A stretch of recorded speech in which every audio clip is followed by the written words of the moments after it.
To another story now, there was drama outside the Kiambu Law Courts on Thursday when the embattled Juja Member of Parliament George Koimburi jumped onto a motorbike to escape from police. Security officers had attempted to rearrest Koimburi, who had just been released after the hearing of his alleged forgery case.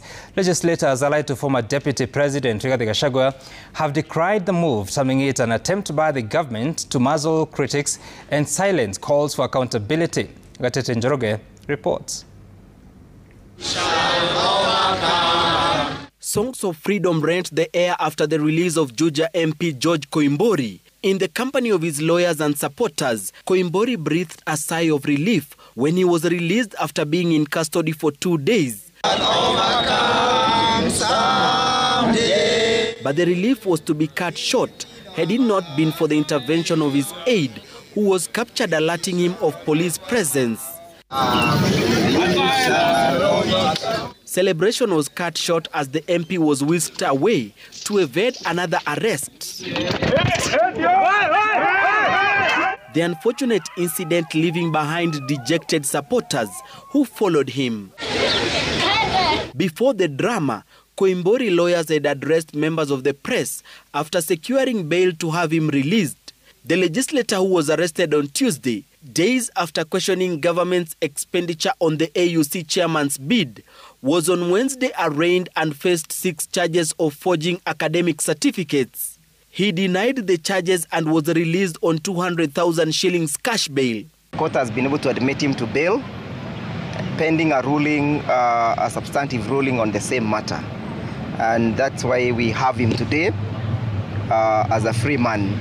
And that's why we are saying that through the use of the law, we shall overcome all these challenges. I want to encourage the honorable member to make a motion on the floor of the House and question the expenditure which went on in African Union campaign.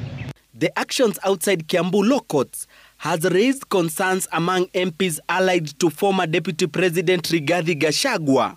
Tumeweza kustushwa. They claim there is a plan to silence those criticizing the government through arrests. Na mahali imefika, tunataka kueleza serikali na Rais William Ruto. Toa schedule. Sema siku unataka kushika wajumbe, tutakuja. Tutakuja kotini. Provide a schedule for us. Because the way you are behaving in a manner that you want to intimidate us. Why send police to come and arrest a member of parliament whom you have given a police officer as a bodyguard? Just call the bodyguard and tell that Mheshimiwa, we need him somewhere. Let us get that schedule so that I know when I'm going to be in a police station, I dress properly. Go and sleep in the police station.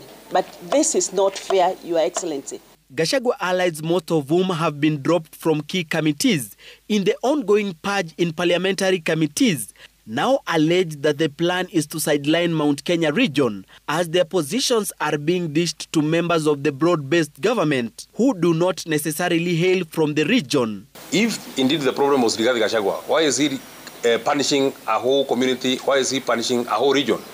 Case on point, every seat that belonged initially to Mount Kenya has been taken to other regions of the country. Kama Senator Medhu ametolewa kama mwenyekiti wa kamati ya ardhi, basi angepatia kiti kile labda mtu mwingine kutoka mlimani ambaye alipiga ndio ili endeleze, lakini sio kwamba anapeleka kwa ODM. The leaders insist that despite the threats and intimidation, they will not budge in their oversight role and will push the government to fulfill promises made to Kenyans during the campaigns. Gatete Njoroge, Citizen TV.